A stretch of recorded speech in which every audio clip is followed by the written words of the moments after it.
Bunga di Batu Cadas. Audiobook oleh Novel Silat. Jilid 6 Part 3. Kia Danatirta masih mengangguk-angguk. Tetapi terasa kulit di seluruh tubuhnya meremang. Yang terjadi itu adalah hukuman yang paling laknat bagi Raden Ayu Galihwarit. Dan kau tidak membiarkannya terjadi? Ki Dipanala menggelengkan kepalanya. Jawabnya, hatiku bagaikan terpecah-pecah. Aku tidak dapat membiarkannya terjadi. Ketika kegilaan Sais itu menjadi semakin meretakkan dada ini, tiba-tiba saja aku sudah meloncat masuk ke ruangan itu. Meskipun Raden Ayu Galihwarit mengetahui bahwa aku ada di rumah itu pula, tetapi kehadiranku di ruang itu membuatnya terpekik kecil. Sejenak wajahnya menjadi merah. Namun kemudian sepercik harapan tampak di matanya. Sais itu pun terkejut bukan kepalang. Seperti yang aku duga. Bahwa ia tidak akan menjadi ketakutan dan berdiri gemetar. Ternyata kehadiranku membuatnya marah bukan buatan. Kau, geramnya. Aku pun sudah dibakar oleh kemarahan yang meluap-luap, sehingga aku menjawab kasar, aku datang untuk menghentikan kegilaan ini. Kau sudah membunuh orang asing itu. Apakah kau juga akan membunuh aku? Sais itu bertanya. Ya. Tetapi ternyata orang itu tidak takut sama sekali. Bahkan ia pun tertawa sambil berkata, kau sangka aku menjadi ketakutan seperti yang kau lihat di bawah pohon pada saat kau membunuh orang asing itu. Aku tidak peduli. Jangan menyesal kalau kaulah yang akan mati. Memang sepantasnya kau mati, supaya tidak ada orang lain yang akan memeras lagi kepada Raden Ayu Galihwarit. Karena jika kau berhasil membunuh aku, maka kaulah yang akan melakukannya. Aku bukan binatang buas yang pantas diburu, tetapi ia masih juga tertawa. Suara tertawanya yang tidak begitu keras itu membuatku semakin terbakar. Karena itulah maka aku pun kemudian kehilangan pengamatan diri. Apalagi tidak ada jalan yang memang lebih baik dari membungkam untuk selama-lamanya. Dengan demikian, maka aku pun berkata langsung kepadanya, sekarang aku tidak mempunyai pilihan lain. Membunuh kau atau aku akan terbunuh. Jika kau tetap hidup, artinya akan sama saja dengan kematian bagiku, karena Kati tidak akan lagi menyembunyikan rahasia yang pernah kau lihat itu. Ya. Aku akan membunuhmu atau akan menyeretmu di belakang kertaku sehingga kulitmu akan terkelupas di sepanjang jalan kita ini. Bila kau masih hidup, maka kumpenilah yang akan menyelesaikanmu meskipun terlebih dahulu luka-lukamu akan dibasahi dengan air garam. Memang mengerikan sekali jika hal itu benar-benar terjadi. Diseret di belakang kereta yang dilarikan kencang-kencang. Nah, kau memang tidak ada pilihan lain, katanya, dan Raden Ayu Galihwarit pasti akan tetap berdiam diri. Aku sudah tidak dapat menahan kemarahan di dalam dada. Tetapi aku masih dapat berpikir sehingga aku tidak mau tenggelam dalam kehilangan nalar karena kemarahanku. Meskipun aku sudah siap, tetapi aku tidak segera menyerangnya. Aku menunggu sampai orang itu pun menjadi sangat marah dan akan lebih baik kalau Sais itulah yang kehilangan nalar dan bertempur dalam nyala kemarahan yang tidak terkendali. Ayo, apalagi yang kau tunggu, katanya. Kumpeni, jawabku, bukankah kereta itu kereta seorang perwira kumpeni? Mungkin yang sudah mati aku bunuh, tetapi mungkin kereta orang lain. Tetapi pasti bukan keretamu sendiri. Orang yang memiliki kereta itu pasti akan mencarimu. Mereka pasti akan melihat kereta berhenti di pinggir jalan itu dan mencarimu ke rumah ini. Aku akan selamat. Raden Ayu Galihwarit tentu akan tetap diam dan melindungi aku. Tidak. Raden Ayu Galihwarit sebenarnya dapat berterus terang saja kepada kumpeni karena semua yang kau kehendaki masih belum terlanjur terjadi. Mereka tidak akan menyampaikan rahasia itu kepada Pangeran Ranakusuma, karena mereka sendiri akan terlibat di dalamnya. Dan sudah tentu bahwa karena kau terlampau banyak mengetahui, maka kau pun akan dibunuhnya juga. Gila, orang itu menggeretakkan giginya. Jangan menyesal. Persetan dengan kau. Apapun yang akan terjadi atasku tetapi niatku tidak boleh gagal. Kau akan aku bunuh, dan aku akan melaksanakan niatku. Aku tidak peduli kepada kereta itu dan kepada kumpeni yang akan mencarinya. Omong kosong. Kau tidak akan berani melakukan karena itu akan berarti kematianmu. Orang itu termangu-mangu sejenak. Namun agaknya ia telah benar-benar menjadi marah. Aku akan segera membunuhmu, ia menggeram sambil melangkah maju. Semakin cepat semakin baik. Dan tiba-tiba saja bahwa orang itu menarik sebuah pisau belati dari balik bajunya. Raden Ayu Galihwarit mundur selangkah sambil membenahi pakaiannya. Kilatan pisau itu mendebarkan jantungnya. Ia mengharap bahwa aku dapat memenangkan perkelahian yang sebentar lagi tentu akan terjadi. Dengan demikian maka ia berharap dapat terlepas dari nafsu Sais yang gila itu. Tetapi apakah Dipanala tidak akan melakukan kegilaan yang sama? Raden Ayu Galihwarit mungkin bertanya kepada diri sendiri. Tetapi agaknya baginya aku masih lebih baik dari Sais yang ganas itu. Selain ia memang sudah mengenal diriku ini dengan baik, maka aku pun adalah seorang hamba istananya dan bekas seorang prajurit pula yang memiliki tingkatan yang tidak terlampau rendah. Sejenak kemudian maka Raden Ayu Galihwarit melangkah semakin surut melekat di sudut dinding ketika ia melihat Sais itu meloncat menerkam aku sambil mengayunkan pisaunya. Tetapi aku sudah bersedia sepenuhnya. Bahkan ketika aku meloncat mengelak, aku telah menarik kerisku dari rangkanya. Sejenak kemudian terjadilah perkelahian yang seru. Ternyata Sais itu bukannya sekedar seorang Sais yang hanya pandai mengendalikan kuda. Ternyata ia adalah seorang yang mengenal dengan baik tata olah kanuragan, sehingga ia untuk beberapa lamanya mampu mengimbangi ilmuku. Tetapi aku adalah bekas seorang prajurit yang pernah mendapat kepercayaan dari atasanku di medan-medan perang. Dengan bekal yang ada padaku, ternyata aku memiliki beberapa keunggulan. Meskipun orang itu memiliki ilmu yang sudah lengkap, tetapi ia masih jauh dari aneka warna pengalaman, sehingga masih banyak kesempatan bagiku untuk menembus pertahanannya. Demikianlah, maka akhirnya aku pun sampai pada puncak dari perkelahian itu. Setelah aku mengetahui kelemahan dan kekuatan yang ada padanya, maka aku pun segera berusaha mengakhirinya. Meskipun semula terasa agak sulit, namun akhirnya aku berhasil mendesak dan menguasainya sehingga saat-saat yang menentukan itu datang. Tiba-tiba saja Sais itu menjadi pucat. Dengan suara terbata-bata ia berkata, "Apakah benar-benar kau akan membunuhku?" Tidak ada kegilaan seperti perasaanku pada saat itu. Aku sama sekali tidak lagi dapat mengekang diri. Meskipun Sais yang tidak menyangka mendapat lawan yang dapat mengalahkannya itu benar-benar menjadi cemas akan dirinya, namun aku tidak menghiraukannya lagi. "Jangan bunuh aku. Aku masih mendengar suaranya. Tetapi aku tidak mempunyai pilihan lain." Aku desak ia ke sudut dan aku tidak mau mendengar lagi ia berkata separah kata pun. Karena itu, maka ketika aku melihat mulutnya mulai bergerak di saat-saat yang paling menentukan, aku tidak mau menunggu. Sebuah tikaman yang tepat telah menghunjam di dadanya. Yang terdengar kemudian adalah orang itu mengerang. Ketika aku menarik kerisku, ia pun terjerembab jatuh. Mati. Sejenak aku berdiri dengan tangan bergetar. Baru sesaat kemudian aku sadar, bahwa di ruang itu ada seorang perempuan yang gemetar ketakutan. Ketika aku memandang sela-sela daun pintu yang tidak tertutup rapat, maka senja pun sudah menjadi semakin suram. Ternyata aku tidak berkelahi terlalu lama. Raden Ayu harus segera kembali ke istana Ranakusuman, aku berkata kepada perempuan itu. Aku sudah tidak begitu jelas lagi melihat perubahan wajahnya di dalam keremangan malam yang sudah turun perlahan-lahan.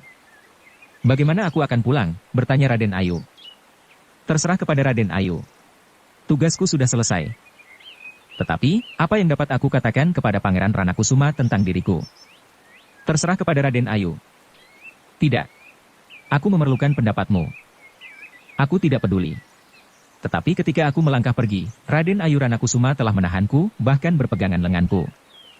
Aku tidak dapat pulang sendiri dan aku tidak mempunyai alasan untuk mengatakan sesuatu kepada Pangeran Ranakusuma. "Terserah kepada Raden Ayu. Itu bukan urusanku. Dipanalah, dipanalah. Jangan tinggalkan aku sendiri di sini," tangisnya sambil berpegangan lenganku erat-erat. "Untunglah bahwa aku sudah setua ini.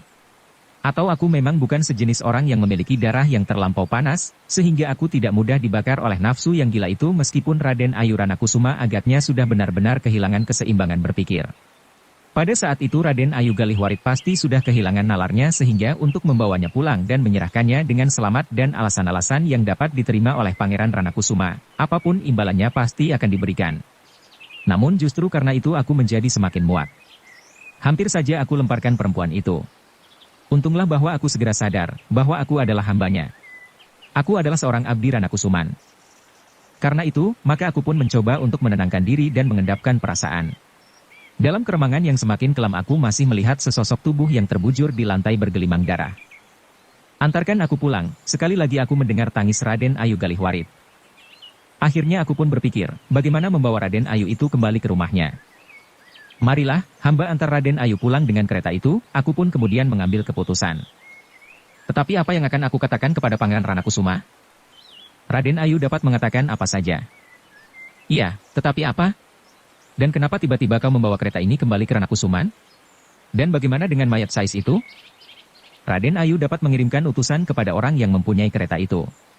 Orang itu tentu akan berkata bahwa bukan dia yang menyuruh Sais itu menjemput Raden Ayu.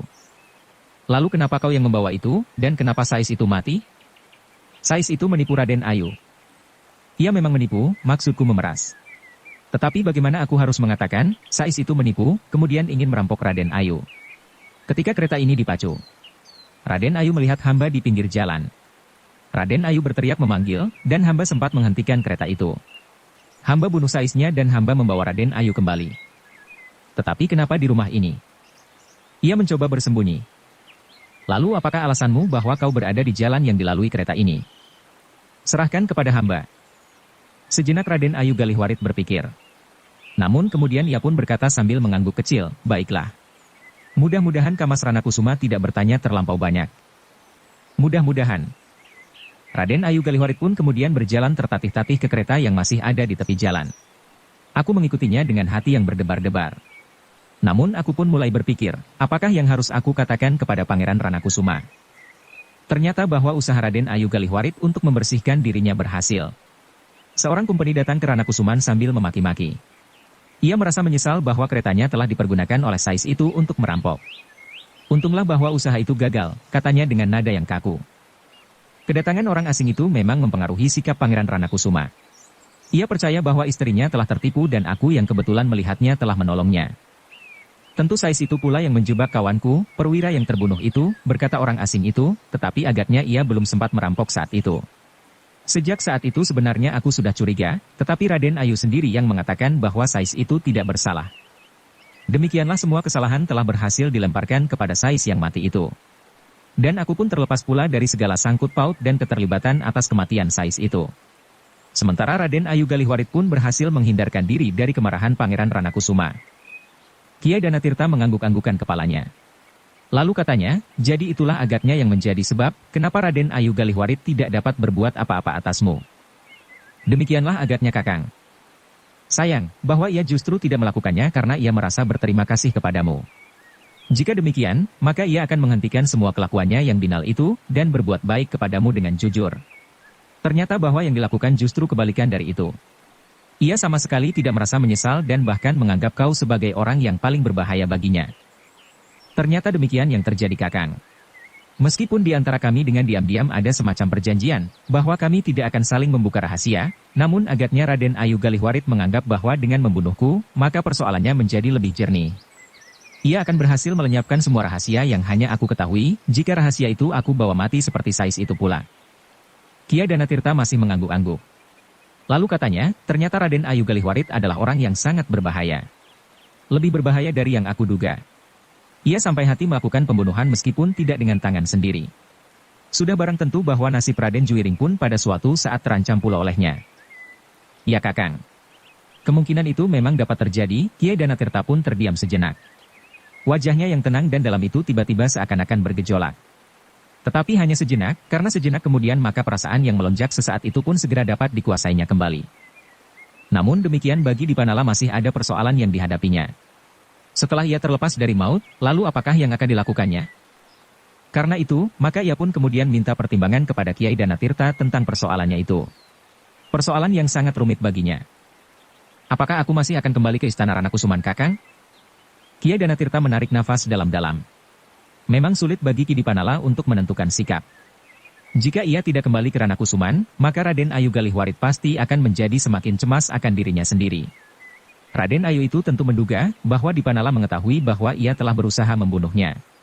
Dengan demikian, maka nafsu membunuh itu akar, menjadi semakin bergejolak di dalam hatinya, dan sebelum ia berhasil, ia pasti tidak akan berhenti, karena masalahnya akan menyangkut namanya dan kedudukannya. Apalagi keluarga Dipanala masih tinggal di belakang Istana Ranakusuman, sehingga mungkin Raden Ayu yang garang itu akan melepaskan dendamnya kepada keluarga Dipanala, atau mempergunakan keluarga itu untuk memaksakan kehendaknya atas Dipanala. Tetapi jika ia kembali ke Ranakusuman, maka ia pun akan berada di dalam bahaya. Namun setelah berpikir sejenak, Kiai Danatirta itu berkata, sebaiknya kau kembali Dipanala. Ki Dipanala memandang wajah Kiai Danatirta yang dalam, itu. Berbuatlah seolah-olah kau tidak mengetahui apa yang telah terjadi atasmu. Kau tidak usah menyinggung-nyinggung masalah itu sebagai masalah yang menyangkut keluarga Ranakusuman, tetapi bukankah Raden Rudira mengetahui bahwa aku sudah mengalami? Jika aku diam sama sekali, apakah hal itu justru tidak mencurigakan bagi mereka? Maksudku, kau jangan menyinggung nama penghuni Ranakusuman. Kau dapat melaporkan bahwa kau telah dirampok di perjalanan. Kau dapat mengatakan apa yang terjadi. Tetapi kau tidak tahu siapakah yang lelah melakukan itu, Ki Dipanahi mengangguk-angguk. Namun bagaimanapun juga, kau harus berhati-hati. Usaha itu tentu tidak akan berhenti sampai sekian. Semakin lama kau pasti dianggapnya sebagai orang yang semakin berbahaya bagi Raden Ayu Galihwarit. Ki Dipanala mengangguk-angguk. Ia sadar sesadar-sadarnya bahwa kini ia benar-benar di dalam kesulitan, apapun yang dilakukannya. Ki Dipanala, berkata Kiai Danatirta kemudian, aku adalah orang tua. Mungkin aku tidak mempunyai kemampuan apapun juga untuk membantumu. Tetapi karena sedikit banyak persoalan ini menyangkut hubunganmu dengan padepokan ini, maka jika kau sempat, katakanlah kesulitan-kesulitanmu kepadaku, Kakang tidak terlibat. Semuanya adalah hasil perbuatanku sendiri. Dan aku memang harus mempertanggungjawabkannya. Tetapi kemarahan Raden Rudira kepadamu terutama karena kau telah menentang niatnya untuk membawa Arum. Bahwa ibu dan ayahnya mengurungkan niatnya untuk menderamu di halaman Ranakusuman, bukannya karena mereka melarang, tetapi mereka takut jika kau membuka rahasia itu kepada setiap orang. Ki Dipanala mengangguk-anggukan kepalanya. Katanya, terima kasih Kakang. Sebenarnya lah bahwa aku memerlukan perlindungan. Pada suatu saat mungkin aku memang harus menyingkirkan keluargaku dari rumah yang sekarang aku diami. Memang mungkin mereka mengusirnya. Tetapi jika mereka sudah berhasil membinasakan kau. Bukan saja karena Raden Ayu Galihwarit ingin membunuhku. Tetapi kota Surakarta memang menjadi semakin panas. Pengaruh orang asing yang semakin lama menjadi semakin terasa menjerat kaki dan tangan kita sendiri, telah menumbuhkan persoalan baru. Beberapa orang pangeran tidak menerima keadaan ini. Dan menurut Raden Rudira yang baru datang dari Sukawati, aku mendengar bisik-bisik di antara para pelayan dan hamba yang lain yang mendengarnya, bahwa keadaan Sukawati terasa sangat aneh. Rakyat Sukawati seakan-akan bukan lagi merupakan rakyat biasa seperti yang kita lihat di padukuhan-padukuhan lain. Rakyat Sukawati mempunyai bentuknya tersendiri. Bagaimana dengan rakyat Sukawati itu?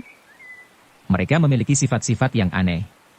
Seorang pengiring yang mengikuti Raden Rudira ke daerah Sukawati mengatakan bahwa ia seakan-akan masuk ke dalam suatu mimpi yang menggetarkan. Seakan-akan setiap orang di Sukawati adalah prajurit-prajurit yang siap untuk bertempur. Tentu itulah sikap Pangeran Mangkubumi. Jika Raden Rudira mengatakan hal itu kepada ayahanda Pangeran Ranakusuma, maka Kumpeni pun tentu akan segera mendengarnya. Tetapi Sukawati sudah siap menghadapi setiap kemungkinan. Mereka sama sekali tidak gentar menghadapi kemungkinan yang manapun jika Pangeran Mangkubumi memang sudah bersikap demikian.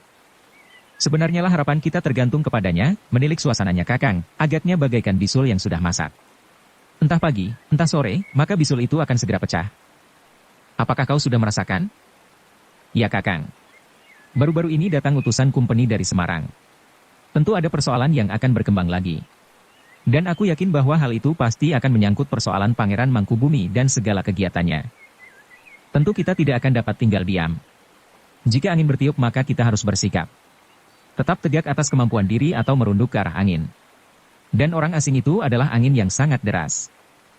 Ki Dipanala mengangguk-angguk. Lalu katanya, aku berada di padang ilalang. Yang akan merunduk karena hembusan angin. Ya Kakang. Aku mengetahui dengan pasti sikap Pangeran Ranakusuma. Kau tidak dapat memberikan pendapat? Bukankah sampai sekarang suaramu masih didengar? Ki Dipanala menarik nafas dalam-dalam. Katanya, tetapi persoalannya hampir sama dengan persoalan Raden Ayu Galihwarit. Kiai Danatirta terkejut. Tetapi bukan secara kebetulan. Pangeran Ranakusuma memang melakukannya dengan sengaja meskipun akhirnya ia terjerat oleh kebiasaannya itu. Aku pernah dijadikan penghubung antara Pangeran Ranakusuma dengan Raden Ayu Retnasasi, Raden Ayu Retnasasi. Aku pernah mendengar namanya. Tetapi bukankah Pangeran Ranakusuma memang beristri lebih dari seorang? Jika Raden Ayu Retnasasi itu orang lain, maka persoalannya tidak akan terlampau sulit. Pangeran Ranakusuma dapat mengawininya. Mungkin Raden Ayu Galihwarit akan marah, tetapi tidak akan bertahan lama dan persoalannya akan berkembang seperti yang pernah terjadi. Tetapi yang lebih parah adalah karena Raden Ayu Retnasasi adalah adik kandung Raden Ayu Galihwarit sendiri. Itu pun suatu kegilaan yang berlebih-lebihan. Demikianlah keadaan istana Ranakusuman. Jika terjadi sesuatu dengan Raden Ayu Retnasasi, apakah yang dapat dilakukan oleh Pangeran Ranakusuma? Tidak apa-apa. Raden Ayu Retnasasi sudah bersuami. Oh, Kiai Danatirta memijit-mijit keningnya sambil menggeleng-geleng lemah, bukan main. Aku ingat sekarang. Raden Ayu Retnasasi agak berbeda dari kakaknya Raden Ayu Galihwarit yang juga disebut Raden Ayu Sontrang. Raden Ayu Retnasasi bertubuh kecil, tetapi lincah seperti burung sikatan. Ya, begitulah kira-kira. Ternyata keluarga yang tampaknya menyilaukan itu, agaknya adalah keluarga yang rapuh sekali. Pada saatnya akan datang kekecewaan yang mencengkam seisi rumah itu. Termasuk aku Kakang, karena aku pun sudah terlibat begitu jauh dari seluruh persoalan yang ada di istana itu. Tetapi kau dapat menyingkir Dipanala. Terlambat Kakang. Aku harus mempertanggungjawabkan semua yang pernah aku lakukan selama aku berhubungan dengan keluarga itu. Bahkan hampir saja aku digilasnya. Tetapi agaknya lambat laun hal itu akan terjadi juga, karena mereka tentu tidak akan berhenti berusaha. Tetapi kau tidak akan sekedar menundukkan kepala sambil mengacukan ibu jarimu untuk mempersilahkan mereka memenggal lehermu. Apalagi kau memiliki senjata yang dalam keadaan yang paling berbahaya masih dapat kau pergunakan, Ki Dipanala menarik nafas dalam-dalam. Namun adalah kewajibanmu untuk berusaha melindungi dirimu sendiri. Kau memang harus berhati-hati sekali. Kali ini agaknya Pangeran Ranakusuma belum terlibat dalam usaha untuk menyingkirkan aku. Tetapi lain kali. Mungkin ialah yang melakukannya, dan tentu jauh lebih cermat dari usaha istrinya. Kiai Danatirta mengangguk-angguk pula, tetapi ia tidak menyahut, sehingga dengan demikian keduanya pun berdiam diri untuk beberapa saat lamanya. Dalam pada itu, malam pun menjadi semakin malam. Angin yang dingin berhembus menyentuh kulit. Di kejauhan terdengar derik belalang bersahut-sahutan di sela-sela rintih angkup yang samar-samar. Sudahlah, berkata Kiai Danatirta kemudian, beristirahatlah. Kau tentu lelah setelah menyelesaikan perjalanan yang kurang menyenangkan itu. Apalagi kau masih harus berkelahi. Ki Dipanala tersenyum. Jawabnya, terima kasih Kakang. Tidurlah di gandok kiri. Terima kasih. Ketika Ki Dipanala berdiri bersama-sama dengan Kiai Danatirta, maka ia berkata, aku akan membawa anak panah itu kembali besok. Aku akan berpura-pura tidak tahu siapakah pemilik anak panah itu, dan aku tidak akan mengatakan bahwa Buntal terlibat dalam perkelahian ini. Kiai Danatirta tersenyum, cobalah, mudah-mudahan pancinganmu mengena. Demikianlah maka keduanya pun kemudian meninggalkan pendapa. Ki Dipanala pergi ke gandok kiri. Sedang Kiai Danatirta masuk ke ruang dalam. Ternyata bahwa kedua anak-anak muda itu sudah tidur. Juiring tidur sambil memegang bajunya yang dilepasnya. Agaknya ia merasa udara terlalu panas malam itu, sedang Buntal pun juga tidak berbaju. Sambil mengangguk-angguk Kiai Danatirta meninggalkan bilik itu. Ia berhenti ketika ia melihat bilik Arum masih terbuka sedikit. Dari celah-celah pintu itu ia melihat Arum terbaring di pembaringannya. Tetapi agaknya ia masih belum tidur. Arum terkejut ketika ia mendengar pintu itu berderit perlahan-lahan. Dengan cekatan ia meloncat bangkit. Namun gadis itu pun menarik nafas dalam-dalam ketika ia melihat Kiai Danatirta berdiri di muka pintu. Ayah mengejutkan aku, gadis itu bersungut-sungut. Kiai Danatirta tersenyum. Kemudian ia bertanya, kenapa kau belum tidur? Belum ayah. Udara panas sekali malam ini. Kau memikirkan kiriman itu? Bukankah kau mendapat kiriman khusus dari Raden Ayu Ranakusuma, di samping kiriman-kiriman yang lain? Ah, desis gadis itu. Kain itu tentu bagus sekali. Ah, sekali lagi Arum berdesis. Tidurlah, berkata Kiai Danatirta kemudian. Arum pun segera membaringkan dirinya. Ia hanya berpaling sambil tersenyum ketika ia melihat ayahnya menutup pintu biliknya rapat-rapat. Sejenak kemudian Kiai Danatirta pun masuk pula ke dalam biliknya. Tetapi seperti Ki Dipanala, maka orang tua itu tidak segera dapat tertidur. Angan-angannya beterbangan mengitari setiap persoalan yang seakan-akan saling susul-menyusul dengan cepatnya. Arum, Juiring, Buntal, Sura, Dipanala kemudian tentang Surakarta dan Kumpeni. Menjelang dini hari, barulah Kiai Danatirta dapat tidur sejenak. Karena sebentar kemudian ayam jantan telah berkokok saling sahut menyahut. Dalam pada itu, Raden Rudira dan Mandra masih berada di simpang 4 di luar kota. Mereka duduk sambil berbincang, meskipun keduanya tampak gelisah. Kenapa sampai gagal, Mandra? Bertanya Rudira geram. Aku tidak menyangka Raden. Tetapi menurut pengamatanku ada seseorang yang ikut serta dalam perkelahian itu. Ya. Apakah Raden mengetahuinya? Raden Rudira menggelengkan kepalanya. Katanya, dari mana aku tahu? Di dalam malam gelap dan jarak yang tidak terlalu dekat. Tetapi Raden dapat membidik dengan tepat. Untuk membidik seseorang aku hanya memerlukan bentuknya. Bukan garis-garis wajahnya. Tetapi apakah Raden tidak keliru? Aku yakin tidak. Aku adalah pemburu yang baik, ya. Raden adalah seorang pemburu yang baik, gumam Mandra. Mudah-mudahan Dipanala tidak mengetahui apakah yang sebenarnya lelah terjadi. Lalu apa yang akan kita katakan kepada ibunda? Apa yang ada saja Tuan. Mungkin usaha ini harus diulangi. Raden Rudira merenung sejenak, lalu tiba-tiba saja ia berkata, kenapa kau suruh cucurut-cucurut itu melakukan tugas yang penting ini Mandra, sehingga kita telah melewatkan kesempatan yang bagus ini. Maaf Raden. Aku kira mereka akan dapat menyelesaikan tugas mereka dengan baik. Tetapi jika tidak ada orang lain yang ikut campur, aku kira Dipanala sudah terbunuh. Aku harus tahu siapakah orang itu. Dari siapa Tuan akan tahu? Raden Rudira merenung sejenak. Namun kemudian katanya, Dipanala pasti akan kembali ke Ranakusuman. Ia akan bercerita tentang perjalanannya. Apakah jika ia mengetahui bahwa Kilat terlibat di dalamnya ia masih juga akan kembali? Raden Rudira tidak segera menyahut. Namun sekali lagi ia menggeram, kau memang terlampau bodoh untuk memilih orang. Aku minta maaf Raden. Raden Rudira menarik nafas dalam-dalam. Kemudian ia pun bergumam seperti kepada diri sendiri, mudah-mudahan Dipanala kembali ke Ranakusuman. Ia akan bercerita, siapakah yang membantunya. Mudah-mudahan ia masih berani kembali ke Ranakusuman, ia harus kembali, bentak Raden Rudira, jika ia tidak kembali, berarti ia mengetahui bahwa kita sudah terlibat. Dan itu berbahaya sekali. Kita harus memburunya kemana ia pergi dan membunuhnya. Iya, iya Raden. Kita harus membunuhnya. Tetapi apa yang sekarang harus kita lakukan? Raden Rudira menahan kemarahan yang masih bersarang di dadanya. Tetapi ia tidak mau menyakiti hati Mandra agar ia pun tidak berkhianat. Marilah kita kembali. Tuan akan mengatakan apa yang sebenarnya terjadi. Raden Rudira menarik nafas dalam. Lalu, marilah kita segera kembali. Mudah-mudahan kita masih menemukan jalan yang sebaik kali ini, agar kita tidak usah memburunya seperti memburu kijang di hutan perburuan itu. Keduanya pun kemudian dengan lesu pergi ke kuda mereka yang tertambat di pohon perdu. Dengan lesu pula mereka meloncat naik dan berjalan memasuki kota Surakarta. Kota yang masih lengang itu udaranya terasa sangat panas sepanas hati mereka karena kegagalan yang dialaminya untuk yang kesekian kalinya. Pada suatu saat aku harus berhasil, geram Raden Rudira di dalam hati, jika besok Dipanala kembali dan menyebut orang yang membantunya itu, aku akan segera mengambil sikap. Sebaiknya tidak tanggung-tanggung. Dalam pada itu, semalam suntuk Raden Ayu Galihwarit sama sekali tidak dapat tertidur sekejap pun. Dengan gelisah ia menunggu kedatangan puteranya yang mengawasi tugas orang-orang yang mencegat Dipanala. Semakin dekat fajar menyingsing, Raden Ayu Galihwarit menjadi semakin cemas. Jika terjadi sesuatu dengan Raden Rudira dan rahasia itu dapat diketahui oleh Dipanala, maka orang itu pasti akan membuka segala rahasianya pula, meskipun itu akan berakibat mati bagi Dipanala, karena dalam keadaan yang memaksa Raden Ayu Galihwarit pasti akan membuka rahasia Dipanala pula, karena Dipanala sudah membunuh seorang perwira kumpeni.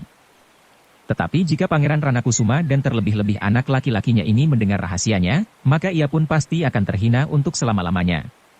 Ia akan tersisih dari pergaulan yang wajar para bangsawan dan ia pasti akan diusir dari Ranakusuman. Meskipun Pangeran Ranakusuma adalah seorang bangsawan yang tidak terlampau ketat memegang kebiasaan yang berlaku bagi istri-istrinya, karena hubungannya yang luas dengan orang-orang asing, namun apakah ia akan dapat membiarkan istrinya berbuat terlampau jauh? Dan apakah kata putra laki-lakinya tentang dirinya? Kegelisahan itu memuncak ketika ayam jantan sudah mulai berkokok bersahut-sahutan menjelang pagi. Namun Raden Rudira dan Mandra masih juga belum kembali.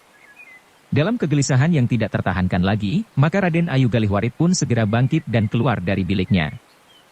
Beberapa orang abdi melihatnya dengan heran.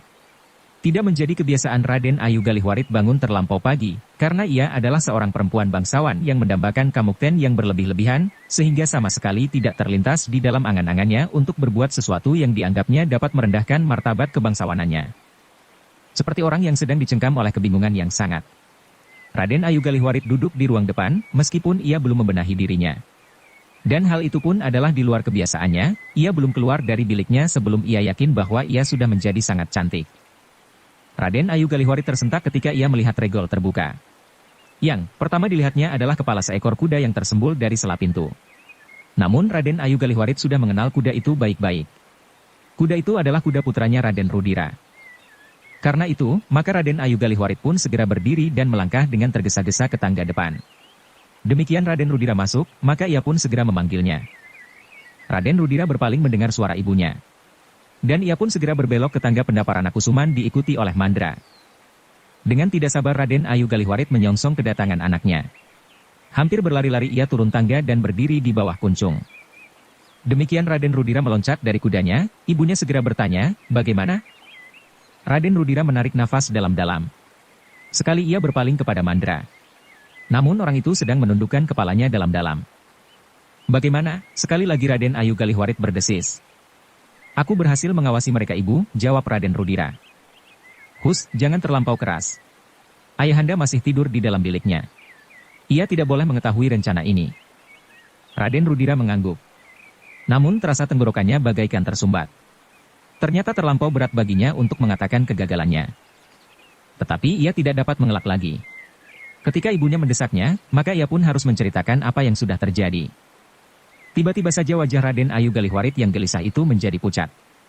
Dengan suara yang terputus-putus ia bertanya, jadi di Panala itu masih hidup? Ya. Aku menyesal sekali bahwa aku gagal lagi kali ini. Bodoh sekali. Kenapa kalian tidak berhasil membunuh kelinci yang akan dapat menjadi sebuah serigala itu? Sekarang kami gagal ibu. Tetapi percayalah bahwa pada suatu saat ia akan mati. Akulah orang yang paling mendendamnya. Akulah yang akan selalu berusaha memusnahkannya. Jangan menunggu ia menerkam aku. Kenapa dengan ibu? Bertanya Raden Rudira. Pertanyaan itu telah mengejutkan Raden Ayu Galihwarit. Namun dengan tergesa-gesa ia menyambung, tidak. Maksudku, menerkam kita semuanya. Ia akan dapat berkhianat seperti Sura, ibunda dan ayahanda terlalu memanjakannya. Aku sudah ingin menderanya dengan rotan sambil mengikatnya pada pohon sawo kecik itu. Tetapi ayahanda dan ibunda melarangnya. Dada Raden Ayu Galihwarit menjadi semakin berdebar-debar. Katanya, itu tidak bijaksana. Jika didengar oleh pangeran-pangeran yang lain, maka kita seakan-akan menjadi orang yang paling kejam di Surakarta. Raden Rudira menarik nafas dalam-dalam. Tetapi orang itu harus dimusnahkan, gumam Raden Ayu Galihwarit. Lalu, kenapa bukan di Panala saja yang kau bunuh dengan panahmu? Jika kau berhasil membidik orang itu, kau pun pasti berhasil membunuh di Panala. Tetapi orang yang tertangkap itu akan sangat berbahaya ibu. Ia dapat mengatakan siapakah yang menyuruhnya. Orang itu pun kau bunuh pula. Itulah yang sulit. Orang yang berkelahi di pihak di Panala itu mempunyai kesempatan untuk menyeretnya dan memukulnya hingga pingsan. Kemudian menyembunyikannya di balik tanggul. Tentu aku tidak dapat mendekatinya, agar aku tidak dapat dikenai oleh orang yang memihak di Panala itu, karena aku belum pasti dapat membunuhnya. Siapakah orang itu? Aku tidak mengenalnya di dalam gelap dan jarak yang tidak cukup dekat. Raden Ayu Galihwarit menundukkan kepalanya. Persoalan itu justru membuatnya semakin gelisah. Namun tiba-tiba saja ia menggeram, tetapi orang itu harus dibunuh. Segera, ketika ia menyadari keadaannya, ia menyambung, jika tidak, maka semua keinginanmu pasti akan dihalang-halanginya. Sebenarnya aku tidak berkeberatan jika kau mengambil gadis itu, mungkin ia berguna bagiku dan bagimu. Apa salahnya kau mengambil seorang gadis padepokan, karena kau putra seorang pangeran? Ternyata kata-kata itu berhasil membakar hati Raden Rudira, sehingga ia pun menyahut, iya. Ia akan aku bunuh segera. Jika aku tidak berbuat cepat, maka gadis itu akan menjadi selir Kamas Juwiring, karena mereka tinggal bersama-sama di padepokan itu. Raden Ayu Galihwarit tidak menghiraukan kata-kata itu. Baginya yang penting adalah, di Panala terbunuh. Jika di Panala kembali, ia tentu akan bercerita tentang orang yang menolongnya itu, berkata Raden Rudira kemudian. Apakah mungkin orang yang selalu kau sebut-sebut sebagai petani dari Sukawati itu? Bertanya ibunya. Dada Raden Rudira berdesir. Namun ia pun kemudian menjawab, tentu bukan. Ia memerlukan waktu untuk mengalahkan lawan-lawannya. Tentu tidak demikian dengan petani dari Sukawati itu. Dengan gerak yang sederhana ia berhasil memaksa Sura untuk menyerah dan tidak berdaya lagi. Ya, di Panala akan bercerita. Tetapi apakah ia akan berani kembali kemari? Ia tidak tahu bahwa akulah yang membunuh tangkapannya. Jika ia tidak kembali kemari, artinya ia mengetahui rahasia ini. Oh, Raden Ayu Galihwarit menutup wajahnya dengan kedua tangannya. Kenapa ibu? Aku kasihan kepadamu. Jika ia tahu akan rahasia ini, maka namamu akan tercemar. Jangan hiraukan. Aku dapat menyebutnya sebagai fitnah belaka karena ia tidak akan dapat membuktikannya. Raden Ayu Galihwarit menganggukkan kepalanya. Namun kemudian ia menundukkan wajahnya dalam-dalam. Sudahlah ibu, berkata Rudira, jangan hiraukan lagi. Aku akan menyelesaikan semuanya. Sekarang aku akan menyingkirkan kuda ini. Raden Ayu Galihwarit mengangguk pula meskipun terasa hatinya menjadi semakin parah. Tetapi ia masih mempunyai harapan bahwa Rudira akan segera menyelesaikannya. Tentu di Panala tidak mengetahui bahwa yang membunuh tangkapannya itu adalah Rudira, berkata Raden Ayu Sontrang di dalam hatinya. Demikianlah Raden Rudira dan Mandra pun meninggalkan Raden Ayu Galihwarit. Sejenak Raden Ayu itu masih berdiri di tempatnya. Namun ketika dilihatnya seorang juru taman menyapu halaman, maka ia pun segera menyadari keadaannya. Dengan tergesa-gesa ia masuk ke ruang dalam. Sejenak ia berdiri di muka bilik suaminya. Dari sela-sela pintu ia melihat di pembaringan di sebelah pintu itu, Pangeran Ranakusuma masih terbaring diam. Kamas Ranakusuma masih tertidur. Tetapi pintu biliknya sudah terbuka. Tentu ia sudah pergi ke Pakiwan dan tidak rapat menutup pintu biliknya, pikir Raden Ayu Galihwarit. Tetapi Raden Ayu Galihwarit terkejut ketika ia mendengar suara suaminya yang masih berbaring, masuklah. Perlahan-lahan Raden Ayu Galihwarit melangkah maju. Hatinya yang gelisah menjadi semakin gelisah.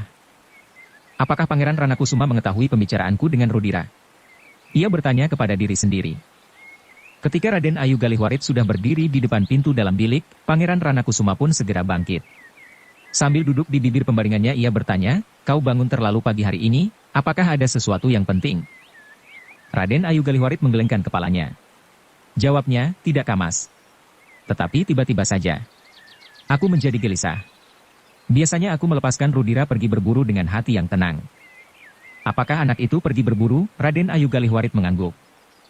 Berbeda dengan kebiasaannya, ia membawa beberapa orang pengiring. Aku sudah bertanya kepadanya. Tetapi kini ia mempergunakan cara lain. Orang yang berjumlah semakin banyak, akan mengganggu binatang buruannya. Apakah ia mendapat sesuatu? Raden Ayu Galihwarit menggeleng. Jawabnya, tidak. Pangeran Ranakusuma menarik nafas dalam-dalam. Katanya, akhirnya sama saja. Dengan atau tidak dengan pengiring, ia tidak mendapat seekor kelinci pun. Raden Ayu Galihwarit tidak menyahut. Tetapi kepalanya tertunduk untuk menyembunyikan getar di dalam hatinya. Di mana Rudira sekarang? Di belakang, Kamas. Tingkah lakunya menjadi semakin aneh sekarang. Dahulu ia berburu di malam hari. Kadang-kadang 2-3 malam ia berada di hutan buruan. Bahkan dahulu ia sering membawa seekor rusa atau setidak-tidaknya kulitnya, jika rusanya sudah dimakan bersama pengiring-pengiringnya di tengah-tengah hutan. Tetapi akhir-akhir ini ia tidak berhasil mendapatkan apa-apa. Menurut penilaianku ia adalah seorang pembidik yang baik. Tetapi ia malah sekali mengikuti buruannya. Raden Ayu Galihwarit tidak menyahut, ia ingin segera diperkenankan meninggalkan suaminya yang masih tetap duduk di bibir pembaringannya. Raden Ayu Galihwarit menarik nafas lega ketika Pangeran Ranakusuma berkata, "Apakah kau akan mandi?" "Ya Kamas, aku belum mandi."